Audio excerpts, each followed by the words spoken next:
14 करोड़ का ऑडिटोरियम बना दिए है केसीआर साहब के कम से कम 400 एकड़ जो खुली अराजी है वक्फ बोर्ड के हवाले कर देंगे। वो जमीन जब खा रहे थे पैरवी करे उस बारे में आवाज भी नहीं करे। केसीआर साहब इतना बड़ा जो लाखों करोड़ की जमीन उसका सौदा करे, बात 14 करोड़ रुपए की बात कर रहे हैं। जब 1.5-2 लाख करोड़ रुपए खा गए उसका हिसाब कौन देंगे? अल्लाह ताला दुनिया में भी जलील करेगा, आखिरत में भी जलील करेगा। खिलौने दे के बहलाया गया हूँ, तमन्नाओं में उलझाया गया हूँ। केसीआर साहब बात खुलेंगी तो बहुत बढ़ेंगी, बहुत आगे तक जाएंगी और हम छोड़ने वाले। नाज़रीन, मैं अब्दुल खुद्दूस शमा न्यूज़ में आपका इस्तकबाल करता हूँ। नाज़रीन, अभी हम वक्फ बोर्ड में हैं और जो मेरे साथ खड़े हुए हैं, वक्फ प्रॉपर्टीज़ की अगर बात आती है हैदराबाद में तो देखा गया, चाहे वो घोटाला बेगमपेट हो, चाहे वो कोई भी कब्रिस्तान का मसला हो, उस्मान अल हाजिरी साहब वहाँ पर बिल्कुल खड़े रहते हैं। तो जब इतना बड़ा मसला हो गया जामिया निज़ामिया की ज़मीन का 500 चिल्लर एकड़ जो ज़मीन है उसका, जिस पे गवर्नमेंट ही अपना हक बता रही है, तो उस पर आप क्या बोलना चाहते हैं? अस्सलाम वालेकुम। वालेकुम सलाम व रहमतुल्लाहि व बरकातुहू। रब्बि इश्रह ली सदरी व यस्सिर ली अमरी वहलुल उक़दतम मिन लिसानी यफ़क़हू क़ौली। जामिया निज़ामिया क़दीम तरीन इस्लामी दरसगाह है और उसका एहतराम हमारे सर पर है और हम तमाम उलमाए कराम का एहतराम करते हैं। जामिया निज़ामिया की आज भी जो एक्शन हुआ तकरीबन 249 करोड़ रुपए पारिकर के हिसाब से, ये वक्फ बोर्ड में या जामिया निज़ामिया में जो उसके दस्तावेज़ात है, जो केसेस चले हैं, अभी भी मैं यहाँ के इस सिलसिले में मैं नुमाइंदगी किया हूँ और कर रहा हूँ। रिटर्न भी अल्हम्दुलिल्लाह हम लोग इस सिलसिले में रिप्रेजेंटेशन से मुसलसल देते आ रहे हैं।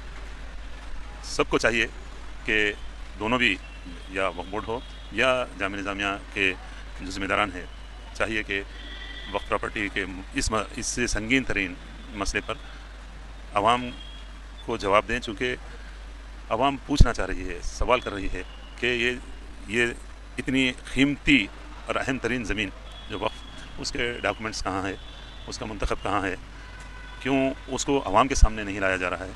मैं दोनों से भी मैं ये गुजारिश कर रहा हूँ, ख़ास तौर पर जामिया निज़ामिया का मैं बहुत एहतराम करता हूँ, मैं उन ज़िम्मेदारान से अदबन गुजारिश कर रहा हूँ, दरख्वास्त कर रहा हूँ। भाई, जिस तरह आपने कहा, हमने भी दोनों को भी यही कहा। हम भी पिछले 1-1.5 महीने से कोशिश कर रहे हैं कि कम से कम जामिया निज़ामिया वक्फ बोर्ड मिलकर लड़े ताकि ये जो ज़मीन है उसको प्रोटेक्ट कर सके। मगर दोनों का कहना ये है, खासतौर से जामिया निज़ामिया का, वक्फ बोर्ड का, कि ये जो केस है वो लीगल चल रहा है, कोर्ट में चल रहा है, पब्लिक के सामने आने से उस पर कुछ इफेक्ट पड़ सकता है। तो ऐसा कुछ होगा? मैटर सब जुडिस होना एक अलग बात है, लेकिन यहाँ पर कौम में बेचैनी बहुत ज़्यादा फैल चुकी है और ये कर्ब हर मुसलमान जिसके दिल में दर्द है मिल्लत के असासों को बचाने का, वो हर शख्स इससे मुताल्लिक़ बेचैन है और एक तजस्सुस की कैफियत है।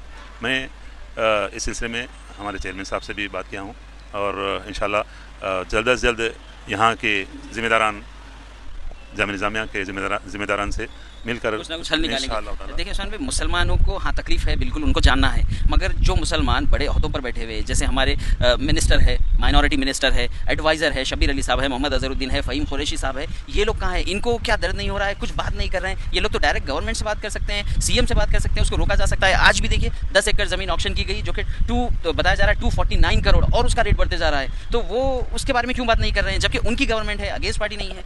इस सिलसिले में मिनिस्टर साहब के भी इल्म में हम ये बात ला चुके हैं और शब्बीर अली साहब से इस बारे में मेरी बात नहीं हुई और इंशाअल्लाह ताला, चूँकि असल फरीक़ैन यहाँ पर वक्फ बोर्ड में जो लोग समझ रहे हैं कि वक्फ बोर्ड वाले इसमें तसाहुली बरत रहे हैं, कुछ लोग ये लोगों का ख्याल है कि जामिया निज़ामिया के ज़िम्मेदारान इस सिलसिले में पेशरफ नहीं कर रहे हैं। हमारी ये सही और कोशिश ये है कि दोनों ज़िम्मेदारान मिलकर इस मसले पर बात करें और इस मसले को मिल बैठकर जो भी एक दूसरे के पास जो दस्तावेज़ात है, जो अहम तरीन दस्तावेज़ात है, जिसके ज़रिए से हम उस कीमती जायदाद का तहफ़्फ़ुज़ करने में कामयाब हो सकें, उस सिलसिले में हमारी पेशरफ्त है, हमारी कोशिश है। हत्ता कि आप सब जानते हैं यहाँ पर कई बार अल्लाह के फजल से दरगाह हुसैन शाह वली रहमतुल्लाह अलैह के केस में मणिकुंडा के जो 1654 एकड़ के लिए कई बार मैंने यहाँ पर अरेस्टिंग दी है और हम पीछे हटने वाले नहीं हैं।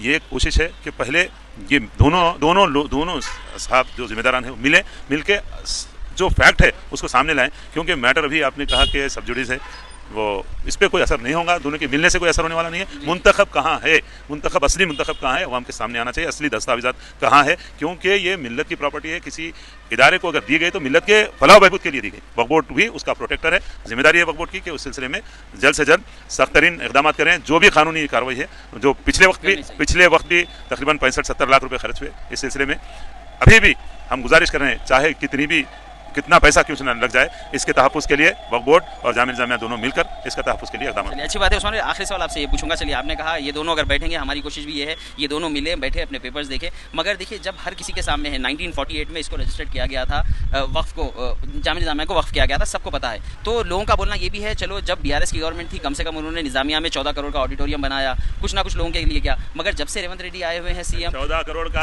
ऑडिटोरियम बना दिए है KCR साहब।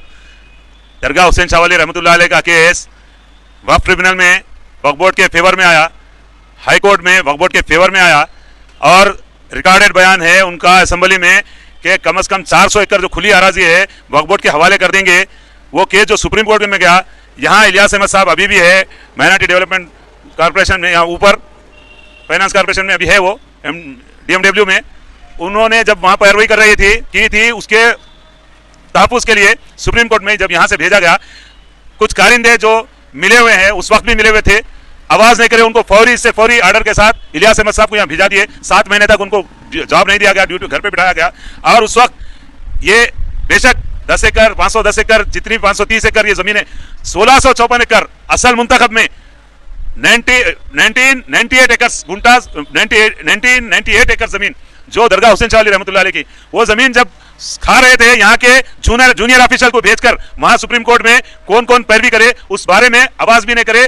KCR साहब इतना बड़ा जो लाखों करोड़ की जमीन उसका सौदा करे, बात को 14 करोड़ रुपए की बात कर रहे हैं, जब 1.5-2 लाख करोड़ रुपए खा गए उसका हिसाब कौन देंगे? ये सब मिले कोई भी हो जो भी वक्त के लिए जो खयानत करा, अल्लाह ताला दुनिया में भी जलील करेगा, आखिरत में भी जलील करेगा। सिर्फ यही मसला नहीं, 14 करोड़ का मसला नहीं है, वो खिलौने दे के बहलाया गया हूं, तमन्नाओं में उलझाया गया हूं, तमन्नाओं में उलझाए, मुसलमानों को 12% रिजर्वेशन देते बोले, मुसलमानों को वक्त को जुडिशियल पावर देते बोले, कहां दिए KCR साहब? बात खुलेंगी तो बहुत बढ़ेंगी, बहुत आगे तक जाएंगी, और हम छोड़ने वाले नहीं है।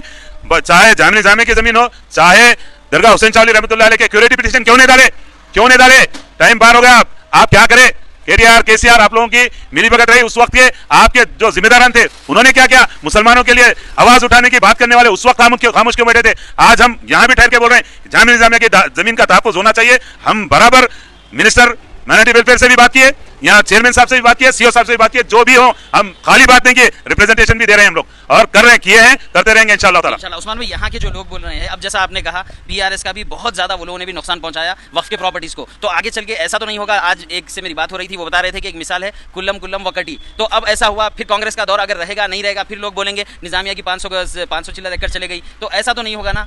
भाई अल्लाह के फजल से एक एक्टिविस्ट की हैसियत से जितने केसेस हम लड़ रहे हैं, लोगों को मालूम हम कितने केसेस जीते हैं। अभी अलमासपेट की 439 एकड़ जमीन का हम लड़ रहे हैं, टोली मस्जिद के केस हम जीते, हम कितने केसेस लड़ रहे हैं और जीत भी रहे हैं अल्हम्दुलिल्लाह। चाहे गवर्नमेंट ये रहे, कोई भी गवर्नमेंट रहे, हम तहफ़्फ़ुज़ के लिए इंशाअल्लाह ताला जद्दोजहद करते रहेंगे। कोई भी आए, हर एक की हुकूमत हर एक के लिए नहीं है, अल्लाह दे के भी आजमाता, ना दे के भी छीन के भी आजमाता। हम सबको अल्लाह ताला इस्तिक़ामत दे, सच्चाई के लिए काम करने की तौफ़ीक़ अता फरमाए। चलिए बहुत अच्छी बात है। तो देखिए उस्मान अल-हाजिरी साहब थे, उन्होंने वाकई सही सवाल उठाया कि अगर जब उन्होंने, बहुत से लोग बोल रहे हैं कि उन्होंने 14 करोड़ का ऑडिटोरियम बनाया, तो बिल्कुल आपने बनाया है, मगर हुसैन शाह वली दरगाह हुसैन शाह वली जो प्रॉपर्टी थी 1900 चिल्लर एकड़, इससे 3 गुना बढ़ के वो चली गई। और जब जामिया निज़ामिया का केस चल रहा है पिछले 20, 25, 30, 40 साल से हुकूमतें बदलती रही, मगर हमारी फिर भी एक रिक्वेस्ट है CM रेवंत रेड्डी साहब से, अब उनकी हुकूमत है, उनकी गवर्नमेंट है, और हमारे जो एडवाइजर है, हमारे मिनिस्टर्स है, वो भी यहाँ पर है, कम से कम ये चीज़ को रोका जाए। इतना बड़ा मदरसा है, और आप सोचिए जामिया निज़ामिया को अगर ये प्रॉपर्टी मिल जाती है 1,25,000 करोड़ कम से कम बताया जा रहा है। अब जो आज जो जमीन का ऑक्शन हुआ 250 करीब 249 करोड़, तो शायद हो सकता है 1,50,000 करोड़ तक पहुंच जाए। कितना ज्यादा इसको आगे बढ़ा सकते हैं, इंफ्रास्ट्रक्चर आगे बढ़ा सकते हैं, यूनिवर्सिटीज डाल सकते हैं, हॉस्पिटल डाल सकते हैं, और आगे आने वाले 50, 100, 200 साल तक के बच्चों के लिए कितना अच्छा मुस्तकबिल हो सकता है। इसको जरूर देखना चाहिए। और जिस तरीके से उस्मान भाई ने कहा, बहुत सही बात है, पिछले गवर्नमेंटों को भी देखना चाहिए, प्रेजेंट जो गवर्नमेंट है उसको भी देखना चाहिए। फिर से मैं बोलूंगा, हमारे जो लीडर्स है, हमारे मिनिस्टर है, एडवाइजर्स है, वो लोगों को भी सामने आना चाहिए, और जो निज़ामिया की ज़मीन है उसको प्रोटेक्ट करना बहुत ज़रूरी है। अस्सलाम वालेकुम।